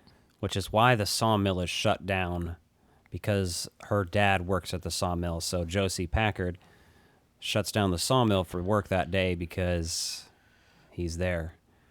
Catherine Martell is pissed about this because she's clearly greedy as fuck. Fires that random guy. Yeah. Yeah. Yeah, that always pisses me off. She's a weird character throughout. He'll file a grievance with the union. You know, his performance is pretty interesting as Mrs. Palmer. Some of the stuff she's going through because... Sarah Palmer. Yeah. I mean, I wrote down Mrs. because like when she's talking to the police. Like, yeah, no, so I figured I'd tell you just in case you didn't remember. Yeah, so her portrayal is good. And she's so distraught in a way that's not what you'd expect. You'd expect a mom to be in like full-on tears. But she's like going crazy. And so it's not just like the heartbreak. She's literally losing her fucking mind, which takes it to that next level of explains why she's not crying and just an emotional wreck. Like she's literally starting to go fucking nuts. And you'll find out there's more wrong with her than just that as time goes on that's revealed in the series and things. But her performance is great. She makes this pilot heartbreaking to watch. She does. Yeah, a little bit of Leland too, her Leland Palmer, but Ray Wise. Yeah, he's a legend. But Sarah Palmer also, the way she freaks out and like when she hears Leland drop the phone and shit, always just makes me retch when I watch it. You know what I mean? Oof. The other interesting bit here is Donna. Like you see her start to like try to, you see a glimpse of her character and where she's gonna go, and yeah, the fact that she's, I mean, so many of these characters like you can't like because they're just doing fucked up stuff. She's smooching on James like right after she knows James is with Laura amongst other people, right? But we don't know. And she's with Mike at that point. Yeah. And so you've got people just making bad decision after bad decision there, and you're like, man, I don't even know, like, you want to know why you're compelled to these characters. So. Well, it's like, yeah, if you want to go into characters who are pure, obviously Dale Cooper is the purest character. Oh, for Hands sure. fucking down. There is no one more pure. Sheriff Truman is pretty close, but later on in the series, you'll find out that, I mean, he's not an asshole or anything, but he definitely has some depression to him too and shit like that. He's not as pure as Dale Cooper. And Andy is fairly pure. So is Pete Martell sometimes. But Pete Martell has some weird shit about him because he's with Catherine, so he's manipulated by her sometimes. But it is just like a soap opera. As the more we watch this, Nick, you'll find out that half of these people in this town are fucking other people behind other people's backs. Who's the other girl there? There's also Shelley, who works at the diner that Bobby's fucking, yeah, who is married to Leo. I was thinking she looked familiar, but I couldn't figure out where I've seen her for. She's in lots of stuff. I'm forgetting her name right now. Madchen Amek is the actress's name, but her name is Shelley. Unless you're talking about Norma, who owns the manager of the diner there. No, I'm not talking about the diner, but that's good information just if you're just getting into the series, because there are a lot of names to keep up with. Yeah. I know pretty much everything, so you're pretty the much. Encyclopedia. No, who's the girl whose dad owns the hotel? Audrey. Okay, that's the name. Audrey Horn. So Audrey is interesting because she's just looking for attention, right? She's using this to her personal gain. Mm-hmm. Right, she's using this to gain sympathy and attention. She clearly wants attention and love from her dad, which she's not getting. Yes. Yeah, so she's acting out and lashing out irrationally, and not necessarily the traditional, like, over-the-top fucking, like, fighting and going crazy type stuff, but so the context around the hotel, right, she goes in there and she's distracting this whole room of people that would, in a newer hotel would be very traditional, like a large room for a meeting hall. And she just wanders in there in a short, like, high school skirt and is distracting everyone in there. winds up getting the whole Norwegian group to leave the hotel, which causes her dad to lose money because he doesn't have their business. So he fucking loses his mind about that. So there's some good stuff going on there, like really setting up what we're going to see later on. You ever do cocaine, Bobby? I don't do drugs. Okay. Or something like that. Yeah, that's what he says. I don't do drugs. There's a meme I have saved in my phone, and it says, when you do all of the drugs, and then it's a picture of him saying that. And then I don't do drugs. You think you're going to get more of Donna's sister, but this is her solo appearance. Yeah, as far as I know, she doesn't even come back. Forgotten character. Now, we could be 100%. The one that covered for her? Yeah, like she might... There's a small chance that I might miss something. Oh, that's sad. But I don't recall her ever being I kind of like that character. Dad, I'm going to give it to you straight. See that window over there? The cast is already so robust with everything else going on to have that little sister reappear again just to cover it. Another disappearing sibling. All right, Garland Briggs is introduced in this too. Yes, he is. Another favorite character of mine. He's the bald military major. And he's interesting too because he's very matter-of-fact with the way he speaks, almost in a similar but different way as Dale. Yes, those two characters have the most profound dialogue in the show, for sure. Briggs and Cooper. And Briggs is way more monotone, though. Like, Cooper's kind of a cheery, chipper, kind of a natural demeanor, whereas Briggs is a little bit more down low, straight to the point, what you'd expect. So. And he's Bobby's father. So you'll come to find out tension between them, but also that it's not as bad as it seems. It's very interesting, their relationship. It's one of my favorites. The major, Garland Briggs, is just one of the most interesting characters this show has to offer. Very mysterious. Also, we haven't really talked about, I guess, Big Ed, who's married to Nadine, the woman in the eye patch. Mm-hmm. Yeah. Her drapes, drape runners, silent drape runners. Big Ed's interesting. Have you seen People Under the Stairs? Mm-hmm. So you know that they play a married couple in that as well. I hadn't seen that long enough to remember him from that, but he's in It's a Big James Ed. Bond movie too. No, it's both him and Nadine. They're married in that movie too. Okay. But yeah, that's the Wes Craven movie. If we're going to cover that, we should do that soon because I've been kind of itching to watch that. Because I haven't watched it since I was a kid. Or That's funny. 12 or something. Ben Horn was introduced as well pretty early on, actually. Yeah. He's the guy who owns the hotel, basically, operates it. He's the hotel manager or whatever. He's trying to do the investment deal. He's Audrey's dad. Let's see. I'm trying to make sure we've talked about all these characters just so we can... What about Roger Podacter? I mean, he's the principal of the high school. Does he have a particularly big role? Does he come back later on? I'm pretty sure that's his only appearance. Oh, he's only in the pilot? Oh. There's not a lot of actual, like, at high school stuff or anything. Oh, okay. Which is good, if you ask me, because I don't need a show that takes place a bunch in high school. I'm fucking over that shit. Yeah, I think that would take away from it. You know, they have enough... You have high school characters and you're not at the high school all the time, which works out well. It's kind of nice. I mean, this is one of those shows that's just full of beautiful people, men and women. Like, fucking look at Dale Cooper and Bobby and then fucking Shelley and Audrey, and you're just like, what is this? These fucking models? Yeah. They have fucking hired here? I mean, you know, there's some pretty normal-looking people, too, throughout. But, like, they also just have some, like, superb-looking people. You're like, what the fuck? Are these aliens? What is this? The other piece of this is the Roadhouse stakeout as you kind of close out wrapping up the episode and getting there. Road. And obviously, you know, there's some debate amongst the community of Twin Peaks fans. Is it the Roadhouse bar or is it the Bang Bang bar, right? Based on the sign outside of the bar, but what they actually call it, and everyone refers to it as in town. So, yeah. I don't think it really matters either way, but just for future reference, so you know when they say that someone's performing and they're saying they're performing at the Roadhouse, so that's kind of what we're just going to call it the Roadhouse. Yeah. That's what everybody calls it.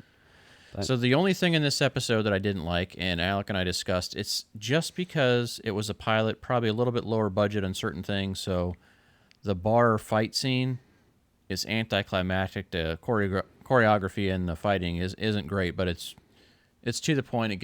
It looks like theater acting. it gets the point across and gets done what needs to be done, but it doesn't look great. Yeah. That was the only thing in this whole episode. I was like, that doesn't really stick out very well. That kind of stands out as being poor compared to the rest of the quality. But that was the only takeaway I had that was like, okay, that didn't fit the scenario of the rest of it. I guess all I have left to say is that from this episode, my favorite characters are definitely Pete. He's always kind of weird and awkward and hilarious to me. I always like Dale, so typical of me to like Dale. Audrey doesn't do anything too interesting in this episode. I don't even think she actually, in the script, one of the versions of the script, she had no dialogue. They improvised. There's a lot of improvisation in the making of this episode in general. For example, the inclusion.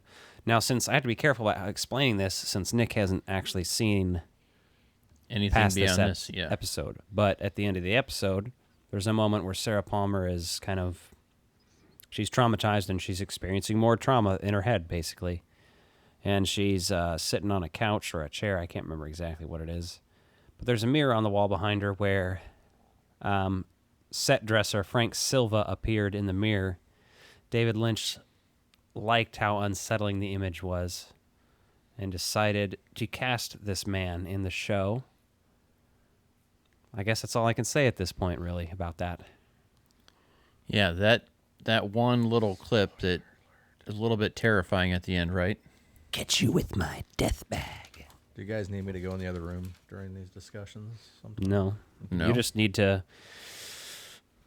prepare yourself. You can binge watch this and then start over and start watching with this again. When I thought about it. That's what I'm doing because I'm in the third season now. I'm almost done with the series for my binge watch. Now, does the first 2 seasons have a satisfying ending, or the movie? It's a big cliffhanger at the end of the second season, and they thought they were coming back for a third, so that's why it's a big cliffhanger. So does the new season wrap things up nicely, You're not very familiar with David Lynch's work, are you?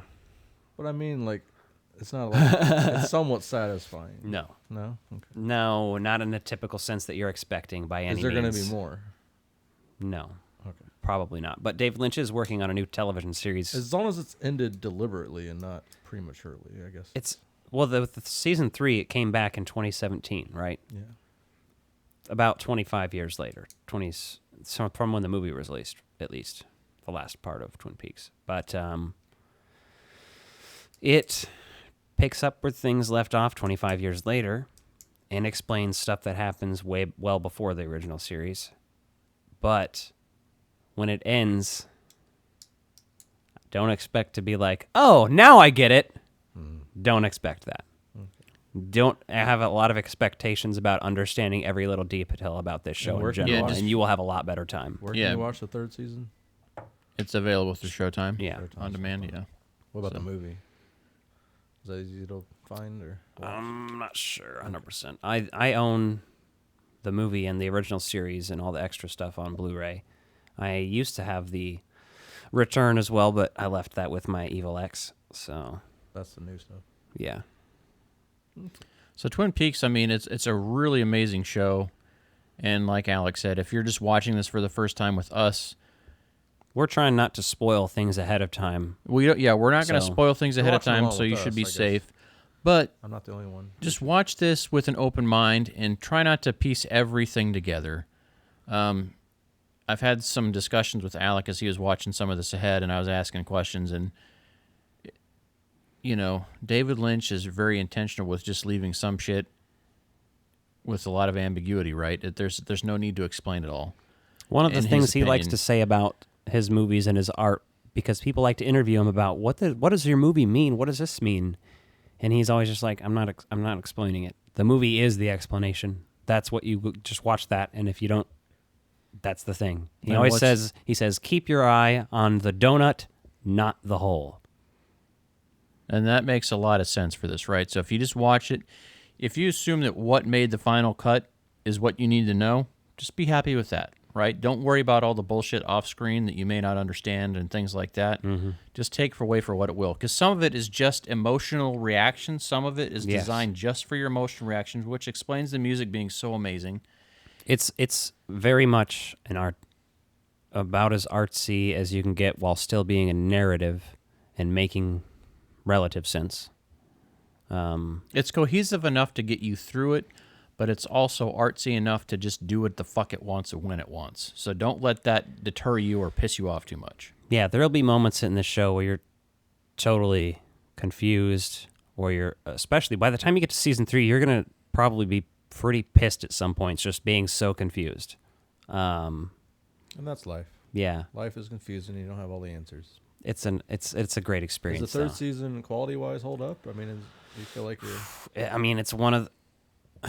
To come back 25 years later... It's wildly different, but close to the same, but it's amazing. It's... See, the thing is, the original series had David Lynch and Mark Frost as showrunners, and they had other people come in and write episodes and direct them like normal TV shows, except they were in charge of it, and then they would also write and direct episodes sometimes. They weren't in charge of the third season? No, the third season, David Lynch and Mark Frost wrote it, and then David Lynch directed every episode. Oh, the third? Yes. So David Lynch is very weird. That sounds good. So that's why the third season is so David Lynchy. Like, you'd have to watch his other movies like Mulholland Drive, Inland Empire, Lost Highway. Lost Highway and maybe Mulholland Drive. See, Lost Highway is a lot more close to how the third season is, where you're like, all right, I kind of don't know what the fuck's happening. But if you get deep enough in the Twin Peaks lore and watch stuff enough, you can... Like, I'm watching the third season again, probably the 4th, 5th time, still realizing shit like, oh my fucking God, how did I not realize this thing that's right in my fucking face? You know, so there's a very high replay value for this series. Yeah. And just to throw this out there, because I know you're probably thinking, like, from an afterlife perspective, right? How do you take a property and do something significant with it 25 years later, right? And from what I've seen of it, because I've seen some of the third season and stuff like that, it's shot beautifully, it's modernized, but it has the familiarity with you to get you back involved with it, but it's not just a straight continuation, so it's really, really fascinating to watch. But he intended to do a third season originally anyway. Yes, and so I'm sure he took that loose concept, but then also was like, when something doesn't happen, you have to modify it, right? And there's things like, in the next episode, there'll be something that happens where I'm like, see, now it makes sense about this third season being when it is. Things like that, but I won't explain now because I just can't. But there's reasons that it works very well too. It's just fascinating, the whole lore and everything. It's fucking so weird and bizarre. Like, you've barely just got it. You haven't even really gotten a taste of anything weird yet. You've just seen the soap opera-y FBI drama. That's what it feels like. I figured there was something behind the flickering lights later, maybe, but don't tell me. But that's the only flickering weird lights. thing. In some sort of weird way, Lynchian way, do play into things, but not probably in the way that you're thinking. I thought it was more significant than it just happened to be flickering. It's not like a Stranger Things type thing where you're seeing a flashing light like that. And I totally get where you're trying to go with that, but you're overthinking already. Okay. David Lynch is so that was the only thing that I shit, thought that man. was kind of weird, maybe weird. That actually was on the day thing. The light in the actual room where they were shooting was acting that way. So Okay. David Lynch was like, I'm good with that. That looks great. Okay. That's reality. Yeah. David Lynch, sometimes the things in a scene mean something and they're like super deep, and sometimes they're just because he thought it was quirky and funny or liked it and just wanted to do it for his own sake. So you're going to see a lot of twists and turns in certain aspects and just the overall experience that you're going to be going, does this make sense when other stuff should make sense? So like Alex said, the replay value is high because every viewing of the series, you're going to gain more from it. And there's so many wonderful actors that come into this show too. Like, I saw David Duchovny's in a few episodes. David Duchovny's great in this show, and he's in both this and the new one. Oh yeah. There's characters. I had somebody else I was going to say before David Duchovny. Billy Zane comes up later. There's There's lots of random shit that you're just like, oh, there's that person. You guys gonna meet Billy Zane in July? Oh, Michael Parks is in At this. our local con. Michael Parks plays a French Canadian. Who's Michael Parks? All right, I see how it is. You don't know who Michael I'm not Parks always is? good with names, He's the so. sheriff in From Dusk Till Dawn. Okay. He's the sheriff in So he's Planet typecast as Terror. sheriff? He's the sheriff in Kill Bill. Okay, he's a Actually, he's the same sheriff in all three of those movies. Oh, okay. But he's also the guy who turns Justin Long into a walrus in Tusk. Oh, okay. And he's in Red State. Yeah. He's in lots of good stuff. But he's in this as well. So, yeah. We'll be getting into this more as we go. So... Yeah, so that's Twin Peaks for now, so make sure you're following along. Let us know what your thoughts are on Episode 1. Let us know what your top 5 serials are. Hopefully you enjoyed the mukbang, as Alec would say. Mm-hmm. And if you watched... Mukbang? Mukbang. Mukbang. Yeah, so watch the video of this one if you want to see us eating cereal. If not, you want to know why we're crunching weird, it's because we ate cereal on video. But you really missed all the times it dribbled down Nick's chin everywhere. Well, I guess we will be getting out of here then. Be sure to hit up if you're not already watching this on our YouTube, hit up our YouTube, subscribe, hit the like button, check out all of our other videos. We recently had a review of the Toonie Terror Beetlejuice go up. Justin reviewed that. We got some more reviews coming up this week, including the audition Marty from NECA and a couple other little things, so keep your eyes open. Subscribe and like. Have a good day. Have a good night. Good night, and have a pleasant tomorrow. These are my dinner guests, the Frog Brothers. Frog Brothers, Frog Brothers. These are my dinner guests, Frog Brothers. Frog Brothers, Frog Brothers. These are my dinner guests, the Frog Brothers. Frog Brothers, Frog Brothers. These are my dinner guests, Frog Brothers. Frog Brothers, Frog Brothers. These are my dinner guests. Shut this off. Shut these all off.